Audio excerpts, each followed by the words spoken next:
Okay, so welcome to part two of Ifrs 15. We are still on revenue from contract with customers, right? In the previous video, or in the first video, we looked at the first step: identify the contract with the customer, right? Identify the contract with the customer. So we looked at this first step, right? In the first video, identify the contract with what? The customer. In this video, we are going to look at the second one, identify the separate performance what obligations, right? And then we'll look at the other steps. So in this video, we are going to focus on the identification of the separate performance obligations. Identification of the separate performance what obligations, right? So let's look at the step 2, identify separate performance obligations.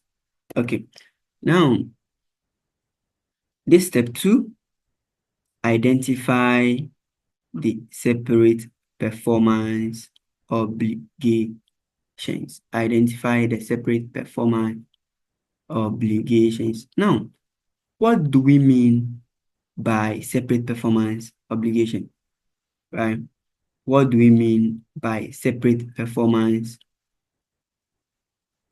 obligation? Now, separate performance obligations, right, are promises to transfer distinct goods or services to a customer. So it says there's a separate performance obligation when goods and services are what? Distinct. When the goods and services that we are transferring are what? Distinct, right? So there could be a contract where there is more than one performance obligation, right? So example, you can sell a car and then you do maintenance, okay, for a year or 2 years, right? The sale of the car could be a separate performance obligation, and then the servicing or the maintenance can also be what? A separate performance obligation, right? Or the second example is, so this is what I talked about. So you can sell a car and then you do 1 year what? Servicing or maintenance. Or it says there could be a contract with a customer to provide 5 lectures as well as to provide a textbook on the first day of the course. So you providing the lectures alone can be a separate performance obligation, and then the provision of the textbook can also be a separate performance obligation. So there are some contracts where you might think, yes, this is a contract, just one contract, but inside there will be separate performance obligations. So the science saying, okay, we have to identify separate performance obligations. How do we know this contract has, or a particular contract has a separate performance obligation, right? So the standard says, okay, to know whether a contract has separate performance obligations or has only one performance obligation, we have to look at two conditions. If the two conditions are met, then we can see there are separate performance obligations, right? So it says distinct performance obligations within a contract must be identified. A promised good or service is distinct if, so these are the two conditions that we are going to base our decision on. These are the conditions that will help us know if there are separate performance obligations or what not, right? So this is one, if the customer can benefit from the good or services on its own or by using resources that are readily what available. And two, the promise to provide the good or service is separately what identifiable from other contractual promises. So this is one. For a good or service to be distinct, one, the customer, the one who you are selling to, should be able to what, use the good alone or together with what other goods or what services, right? So if the customer can use the good alone or together with other services, then we say there's a separate performance what obligation. Now let me explain that. Let's say you sell, let's say you sold cement. Oh, okay, let me use sale of laptop let me use sale of laptop and then the installation of Microsoft packages, right? Or let me see, Microsoft Office. You see, the sale of the computer or the sale of the laptop, and then the installation or the provision of the Microsoft packages. You see, the customer can either use the laptop alone. I getting it? Can use the laptop alone with or without the provision of what the Microsoft packages, right? So we are saying that okay, if the customer can benefit from the good alone or can use it with others, then the good is distinct. So in this case, we can say that okay, the sale of the laptop is distinct from the installation, right, of the Microsoft packages, right? Because the customer can use the computer or the laptop alone without the Microsoft packages. Are you getting it? Uh, let's say without PowerPoint or Word, the computer can still be used. So the customer can use it alone or with other goods or services or with what other resources what readily what available. And then two, it says the promise to provide the good or services separately what identifiable from other contractual promises. So let's say let me use this example to make it better. So let's say there's a contract to transfer a software license to perform installation and then provide software update. So you transfer the software license, you perform installation and provide software update. Now, the site said, okay, the goods will be distinct if the provision of the goods are separately what? Identifiable. So with what I've mentioned, you can identify them separately in the contract. You can identify the software license, the installation service, are you getting it? And the software update, they are what separately identifiable. You can identify them in the contract. Are you getting it? So if you can identify these things separately, the promise to provide the goods is separately identifiable. You can do this, you can do that. You can identify them in what? In the contract. Then it says it is distinct, it is different, it is separate, right? And then the first one is also referring to where you can use the good alone or together with other resources. So if these two conditions are met, then we say the goods are distinct. Mind you, if only one is met, the goods are not distinct. If only one condition is satisfied, the goods are not distinct. These two conditions must be met for us to say that the goods and services are distinct, and therefore we can treat them as separate performance obligations. Don't forget that if the two conditions we talked about are met, then we can say that okay, there are separate performance obligations. But if not, we put them together and we label them one performance, or we take them as a single performance obligation, right? So that's that. But there's some cases where you see a contract and you might think they are separate performance obligations, but they are not, right? Let's say you are building a house. The contract is to build a house, right? But in order to build a house, you have to do foundation. Okay, you have to do let me say leveling. Okay, and let's say you have to do something like roofing. You see, in the contract, you might think, okay, you can do the leveling separate, you can do the roofing separate. You might think you can do the clearing of the land separate, right? So you might think they are distinct, but you know something? Sometimes the contract is to build a house, and to build the house, to build a house, you have to clear, uh, um, you have to clear the land, you have to clear the site, you have to do roofing and stuff. So these things might not necessarily be distinct because you are doing only one thing, building the house, and then before you can do the house, you have to perform these activities. So in the contract, they didn't say, okay, come and do leveling, come and do site, come and clear the land, come and do your foundation, come and do the leveling, come and do roofing. That's not what the contract is about. The contract is build a house. But for you to do the house, you have to do the foundation, you have to do the land clearing. So in that case, the land clearing, the leveling, okay, the foundation, the roofing, these things, they are not separate performance obligations because they are not separately identifiable in the contract. The contract didn't say come and do land clearing, come and do roofing. It says build a house. By in doing the house, you have to do these activities.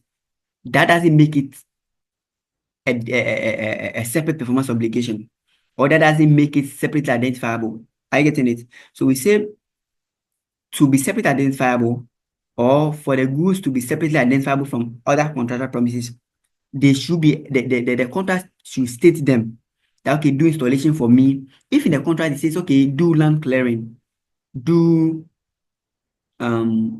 foundation, do roofing. If the the the, the contract says these things, then we can say that okay, they are separate performance obligation because they are separately identifiable from other promises in the contract, right? But when the contract says okay, just build a house for me, by building the house, you have to do the clearing, the foundation and stuff. Then the clearing, the foundation, and then the roofing. Those things are not separate performance what obligations because they are not separately what identifiable, right? The contract is just build the house, but you have to do those things. But if the contract says okay, clear the land, do this, and it's separately identified with the contract, then there's a separate performance what obligation. So don't worry, I'll use examples to what better explain, right? Okay, so that's something about step two. Identify separate performance what obligations, and we say that okay, to know whether performance obligations are separate, we have to first determine if the goods are distinct. How do we know the goods are distinct? By using two criteria. The customer should be able to benefit from the goods or services alone or with other resources, and the promise to provide the good or services is separately identifiable from other contractual promises. So let's look at this example. So it says CN Limited is a contractor which enters into a contract to build a hospital for a customer. So you see, they have been a hospital. So the key thing is to build what? A hospital. CN Limited is responsible for the overall management of the project and so they have identified various goods and services to be provided. So they are saying they will do engineering, site clearance, foundation, construction of the structure, installation of equipment, and finishing. Are the promised goods and services capable of being distinct? And here, do you know something? I can even answer no before we continue, before we do the individual thing. You see, they are doing only hospital. They have been a hospital, but for them to do the hospital, they have to do what? The the engineering, the site clearance, the foundation, the construction and stuff. So can you see that the engineering, the site clearance, the foundation, the construction of the structure, installation, and finishing, they are not separately identifiable in the contract. The contract is build a hospital for me. I guess the contract didn't say come and do engineering, come and do site clearance, come and do foundation, come and do construction, come and do installation. Build a hospital for me. But you, the one doing the hospital, you have to do all these things. Are you getting it? So we can't say the engineering, the site clearance, the foundation, the construction of the structure, the installation of equipment, they are separately identified with the contract. No. So let's look at our first step. Let's perform the condition. Step one. If you come here, if you check, it says, can the customer benefit from the goods or service on its own, or by using the resources, or by using resources that are readily what? Available. So if you come here, the first answer is yes. So the customer can benefit, okay, from the goods or services either on their own or together with other resources available. Are you following? So why the customer can the one who has the one who has contracted CNP Limited to build a hospital, they can benefit from from the engineering alone. Are you getting it? They can benefit from the site clearance alone, from the foundation, they can get even people to do this things alone for them. So they can get people to do these things for them. Are you getting it? So the customer can benefit, okay, from these things either on their own or together with other goods. Okay, so we are saying that okay, CN Limited regularly sells many of these goods. Oh, sorry.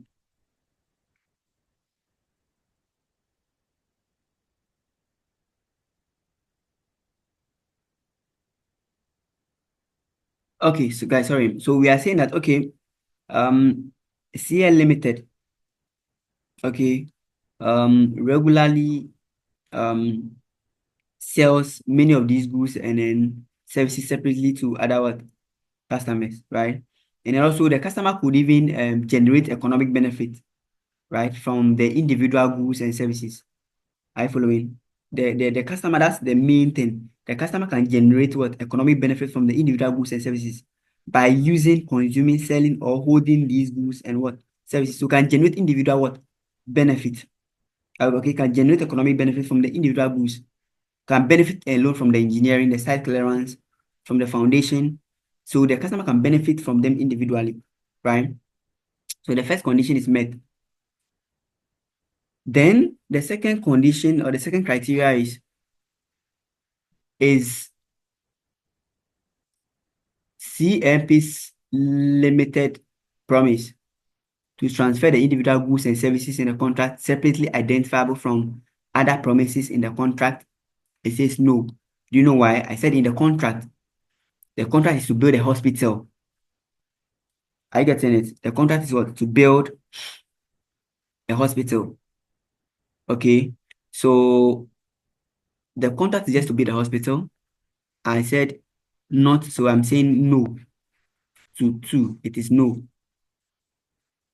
Why? Because the promise to transfer or to perform these individual activities, the engineering, the site clearance, and staff, they are not separately identifiable from other promises in the contract, right? The contract is build a hospital, but you have to, but CN Limited has to do these things. You have to do the engineering, the site clearance in order to do the building. So CNP Limited will integrate these activities.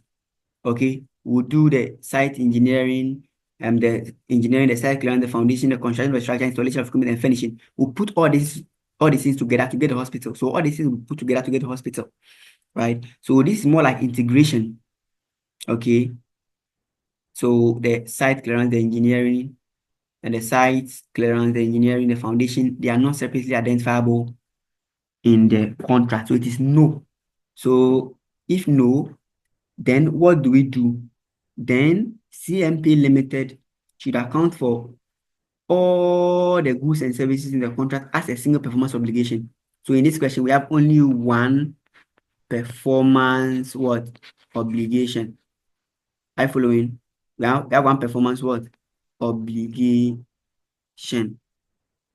We can't separate the engineering, the site clearance, the foundation, the structure, the installation of equipment, the finishing, and say we have like 6, 7 performance obligations. Say we have only one performance what? Obligation. And I said that the reason is that because the last condition is not met, right? The goods, the promise to provide the goods and services are not separately identifiable in the contract. The contract just build a hospital, one contract, that's all. Are you getting it? And then to do that, you have to do the divisions. You have to do the engineering side. So those ones are not separately identifiable in the contract. You didn't agree that you should do them separately, right? Okay. Then let's look at another example here. So we have example 2. It says, sorry. So example, we have an example here, example 2, which says that Dom Limited is a software developer. Dom enters into a contract with the customer to transfer a software license, perform installation service, and provide and specify software updates and technical support for 2 years. Dom Limited sells the license, installation service, and technical support separately. The installation service is routinely performed by other entities and does not significantly modify the software. Are the promised goods and services capable of being distinct? Are they capable of being distinct? Can we take them as distinct goods in the contract? Can we take them as distinct goods in the contract? You see, so let's perform the test and see. So 1, can the customer benefit from the goods and services either on their own or together with other resources readily available? And it is here, the first one is yes. The customer can benefit from each of them, can benefit from the software update, the software license this year, performance of the installation, um, provision of the software updates, and then the technical support. These things can be done separately. So the software license, the installation, the software updates, and the technical support, the customer can benefit from them separately, can call different people to come and do it. So this person do that, this person do that, this person do that, and then the customer can benefit from them, get a benefit separately from them, right? Everything has not, we don't have to put everything together for the customer to get a benefit from them. Okay. And then the second step is, so with this one, we say the customer can benefit from each of the goods or services either on their own or together with what other readily available resources. That's what I've talked about. The customer can benefit from this separately. And then the second step is the promise to transfer the invalid goods and services in the contract separately identifiable from other promises in the contract. And yes, it is clearly stated that in this contract, the DOM Limited will do software license, will do installation service, will do software update, and will do technical support. They are all stated in the question.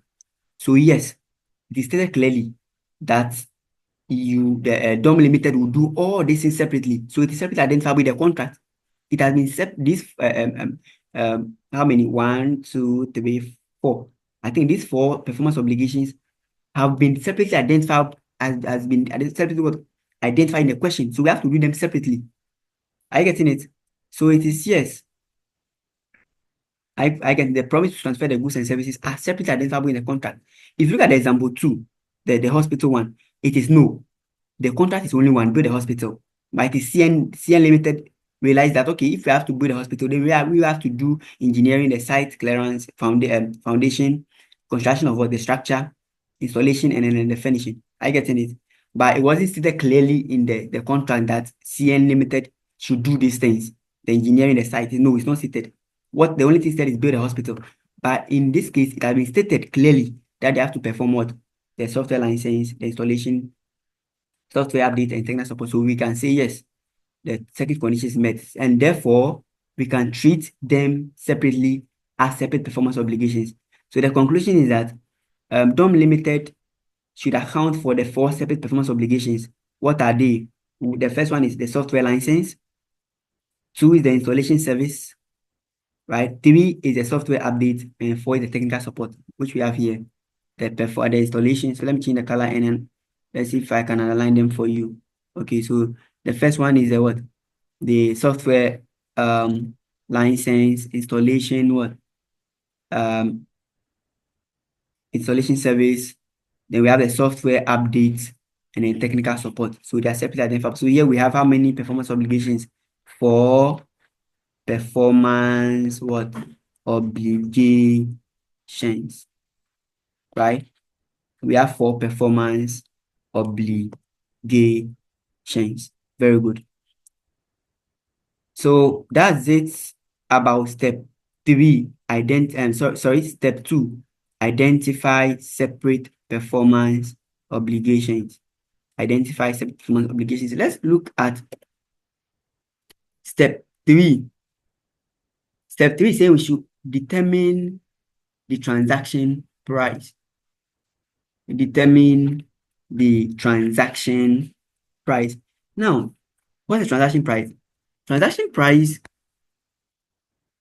is the amount of consideration the entity expects in exchange for satisfying a performance obligation. So how much do you get if you satisfy a performance obligation? And I'm saying something like there could be so many performance obligations. The example we looked at, we had 4 performance obligations. So we had what? Let's say we have the software, we have the license, okay, we have the technical support, okay, we have the software. Are you getting it? So you see, all the things that we have here, they are separate performance obligations. And you see, it's time that you could charge one amount for all of them. Let's say you are charging 10 million for the 3, okay, for the 3 separate performance obligations that we've identified in the previous step. You are charging what? 1 CD. Sorry, you are charging 10 million. I get it. You are charging 10 million for what? The 3 performance obligations. Okay. So it says performance obligation is the amount of consideration you expect to what? Receive, okay, for performing your performance what? Obligations, right? It is amount collected on behalf of third parties, such as sales taxes are excluded. One example, VAT. One example is VAT, right? So you can charge, I think the output VAT, the one on sales, right? It can be factored. If you factor it in your selling price, you might think that's the consideration, but no, that's not transaction price. So it is amount included or amount charged on behalf of third parties. Example, sales tax. And I said example VAT is not part of the what? The transaction price. And then the consideration promised in the contract with the customer may include a fixed amount, variable amount, or both. When determining the transaction price, an entity shall consider the effect of the following. So we have so many factors that can affect the transaction price. So I'm saying you are doing three things for a customer. You are doing license, you are doing the technical support, and you are doing software update for 10 million, right? The 10 million that you are charging the customer, which we said is the transaction price. There are so many things that can affect the transaction price, and that's what we are going to look at. There are so many things that can affect the what we call the transaction price, right? One thing is we have something called variable consideration. Example is for something called sale with the right to return. Now, if you sell goods worth 10 million to a customer, and you tell the customer, okay, you can return any amount if you realize that any amount is damaged or it's of wrong type of quality, you can return it. Do you know that you cannot record all the 10 million as what? The consideration, as the revenue, as the amount you are charging. You sold the goods worth 10 million, but you said there's a right to return. So if the goods are not of the right type or quality, you told the customer that the customer can return it to you. So you are not going to record all the 10 million in your books. If the one who bought from you, the customer has returned the goods, you have to get the portion that has been returned, the worth of the goods returned, and deduct from what the transaction price. So you sold goods worth 10 million, and then a customer has returned what? 2 million, right?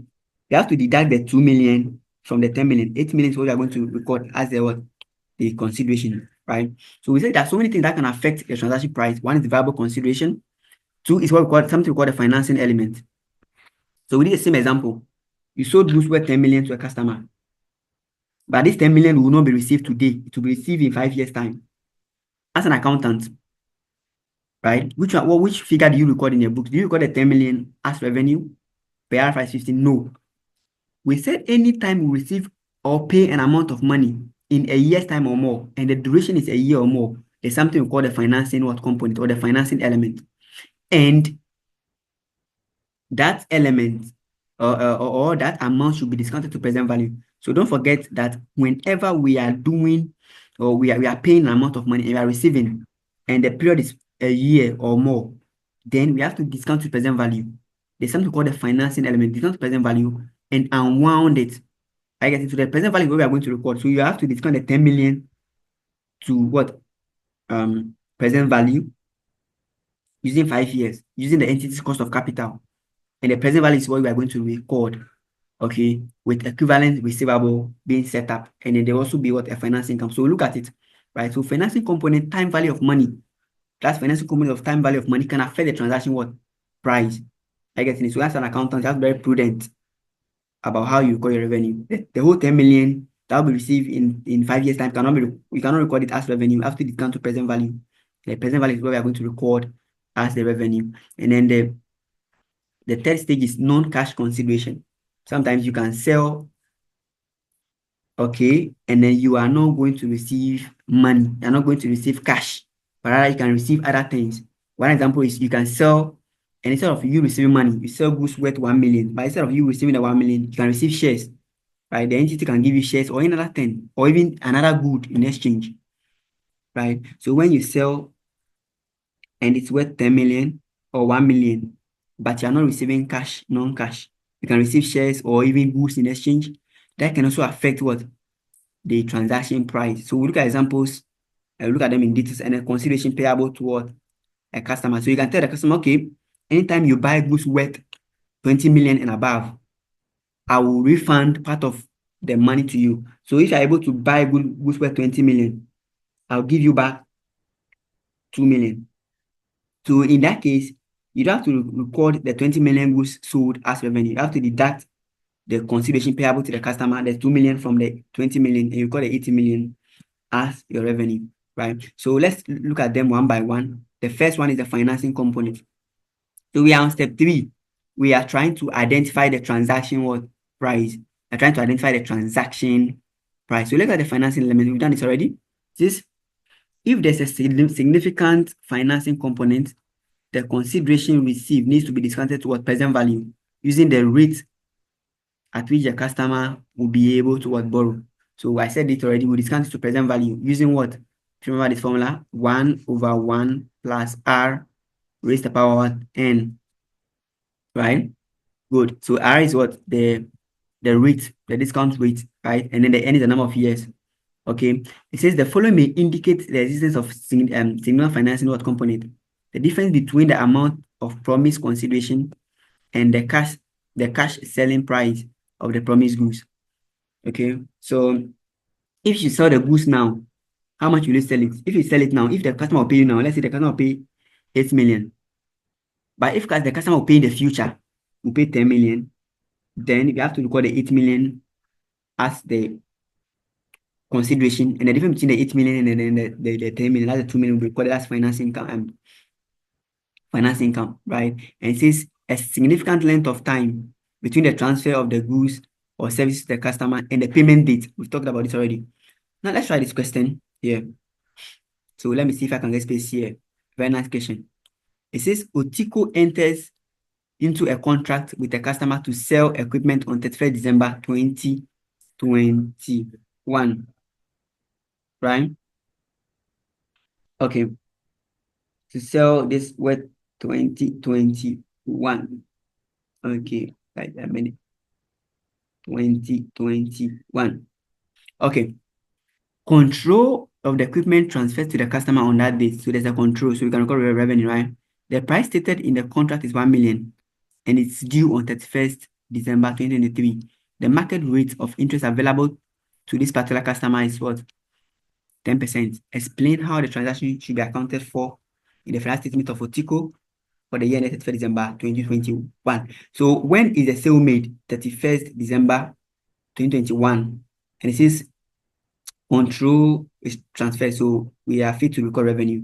But the payment of 1 million will be received in 2023. So from December 2021 to December 2023, we have 2 years. So to receive in 2 years' time, right? So you say we should explain. So let's explain and then see. So we are saying that, okay, since the payment date is not the same as the date on which we are going to receive the money, there's something called financing what? Element. Financing element. So the consideration should be discounted to present value using what? The 10%, right? And the revenue should be recorded when performance obligation is what? Satisfied. So how do we do? So we have to discount the 1 million to present value.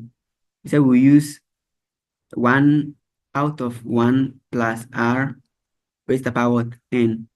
I following. Then we multiply by the amount, by the future value. I following. Or you can put the future value up. Or you can do it like this.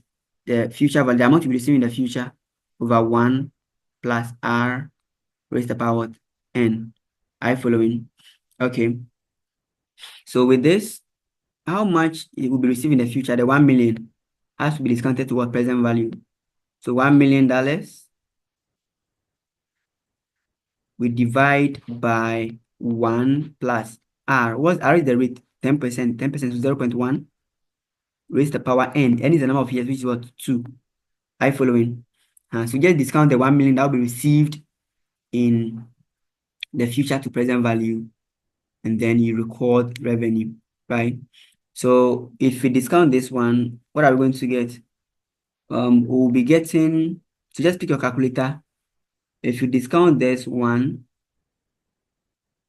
you should get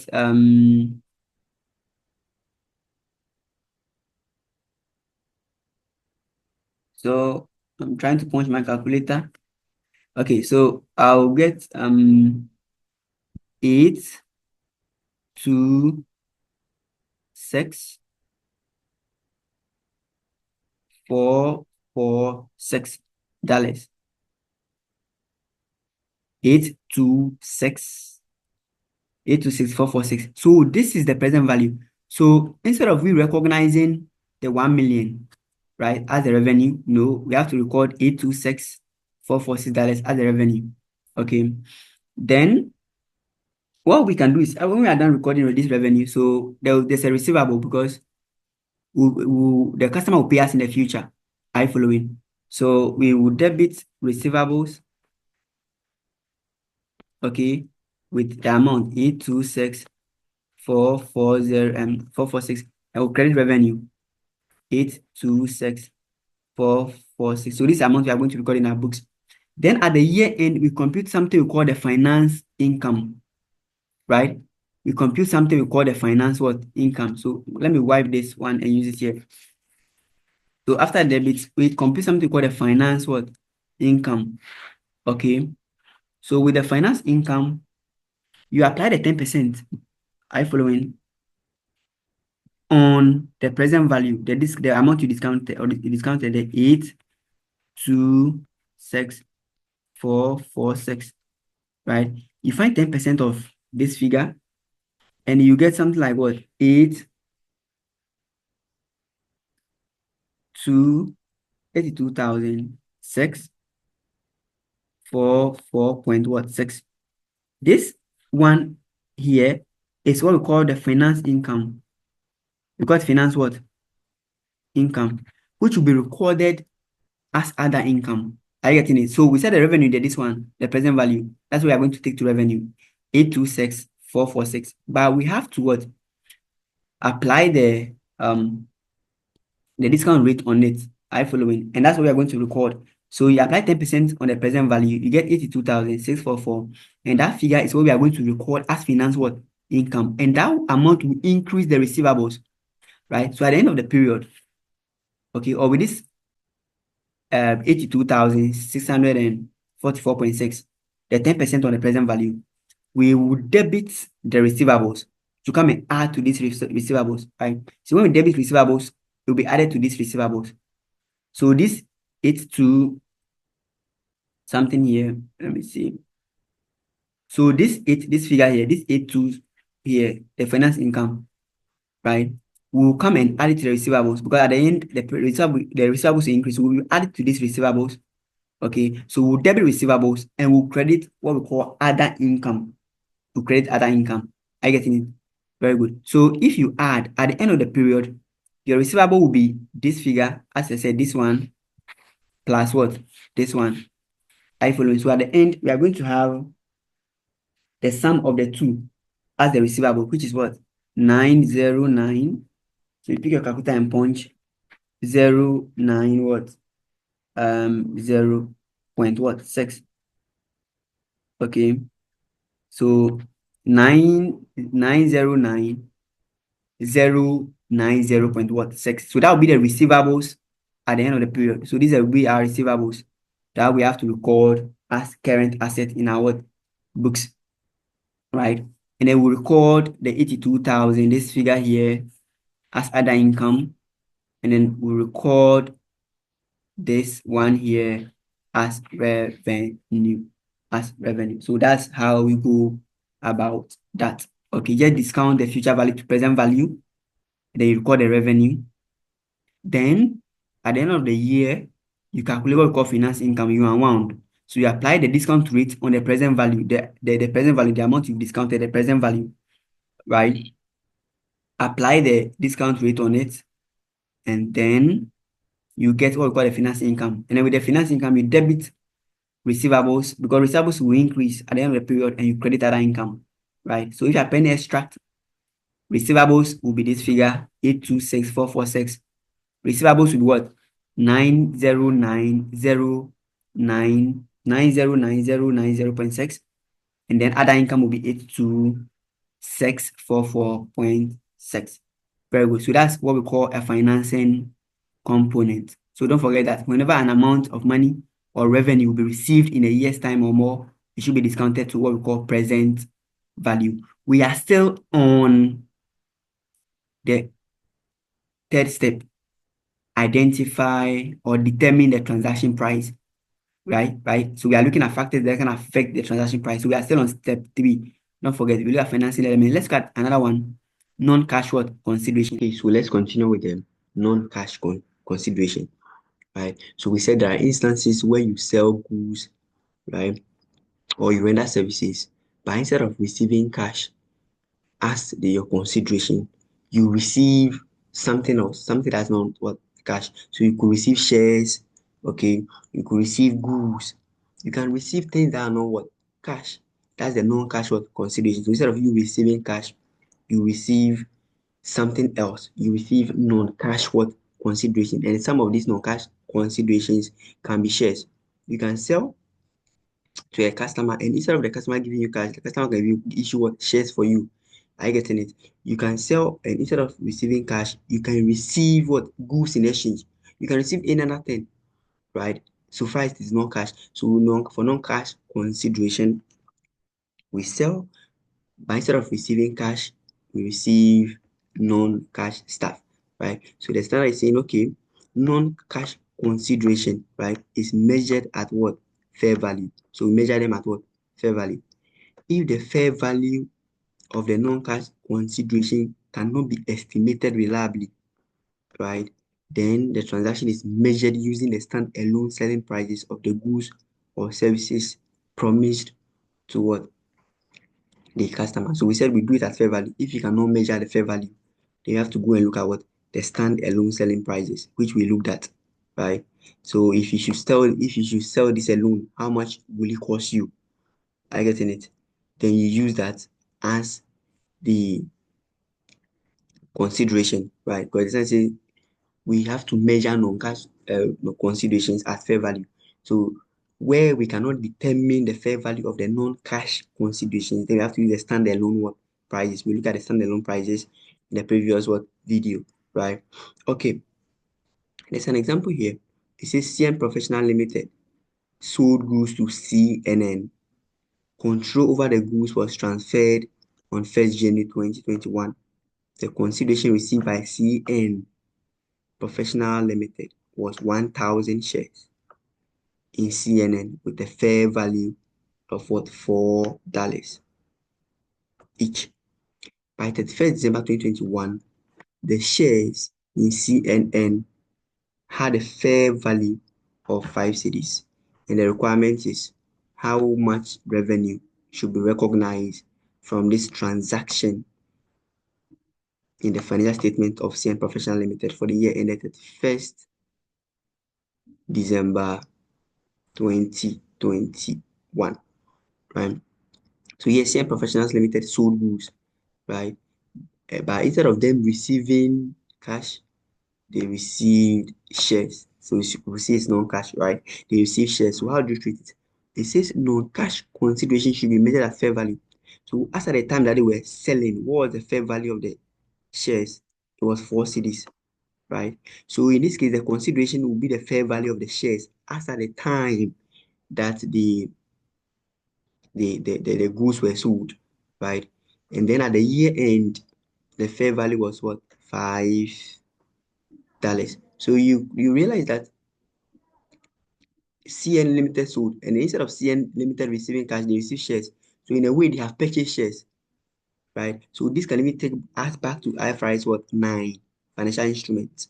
But let's do our revenue. So how much revenue should we record? So the slide says we should record revenue at what fair value. Are you following? So the revenue that we have to record should be the fair value as at the time, right, that we sold the goods. So as at the time we sold the goods, the fair value of the shares was what 1,000 by what's the fair value? $4. So the 1,000 shares by $4, and that gives us what 4,000.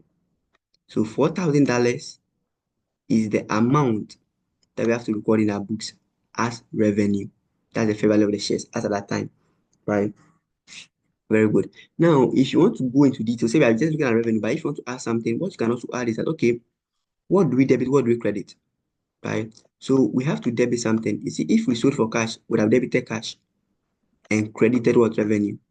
Are you getting it? So we know revenue is credited. So we credit revenue, right? We credit our revenue with how much? 4,000. What do we debit? You see, instead of we debiting, so you see, we should have debited cash. But because we did not receive what? Cash, right? Because we did not receive cash, But here we receive shares, which are financial assets, is that we are buying. So we have to debit our financial asset. So we'll debit our financial asset with what 4,000. But here the focus is mainly on the revenue. How much are we recording as what revenue? Are you following? How much are we recording as revenue? So we have to record revenue of what? 4,000. But we want to look at the further treatment, right? So we debit our financial asset, which is FA, right? Debit financial asset 4,000 and credit your revenue what? 4,000. Then you see at the year end, we're told that the fair value was what? 5,000. Sorry, the fair value was what? $5. So at the year end, okay, if you multiply the 1,000 shares by what? The $5, the 1,000 shares by $5, what do you get? You get $5,000, right? So this will be a financial asset at the year end. We have $5,000, right? As the financial, the value of the financial asset at the year end. Now it's financial asset because CN is purchasing. It's like CN has purchased shares. Are you following? In CNN because we sold and instead of them giving us money, they give us shares. So it's like we've purchased the shares. So we'll debit our financial asset, right? The second treatment will depend on the entity model, like what method is CN Professional Limited using to account for their financial instrument. If it is fair value through P&L, right, then they will record the gain, okay, of the 1,000 in their P&L. If it's through OCI, fair value through OCI, then they will record the increment in their OCI, the 1,000 gain, right, in the OCI. So it depends on the method of classification, right? So at the year end, there's a gain of what? 1,000 because you see 4,000 as at the time of sale and 5,000 at the year end. So the 1,000, you debit financial asset because it will increase, right? You debit FE, financial asset, with what? The 1,000, right? That's the difference between the $4,000 and then the 5,000 what dollar, right? And then we credit, what do we credit?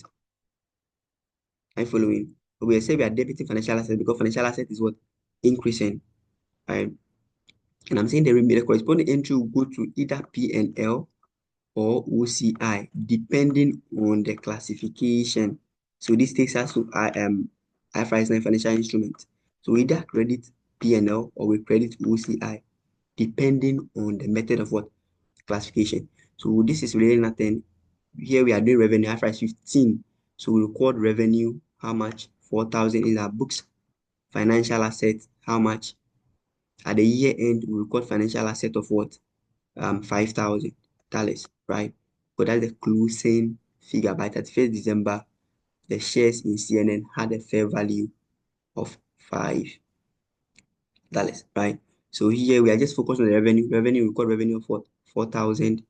Financial assets at the year end will be 5,000, and then the 1,000 gain will either go to P&L or OCI, depending on the method of classification, whether they use fair value through P&L or fair value through what? OCI.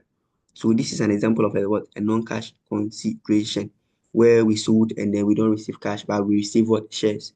We measured it at fair value and then we record revenue as at that time. So that's something about the non-cash consideration, right? So this part two of IFRS 15, revenue from contract with customers, right? In part three, we are going to continue with the 5-step model. We are going to look at the other factors that can affect the transaction price, and then we'll continue with the other steps, the remaining steps, right? So I'll see you in part three of IFRS 15, revenue from contract with customers.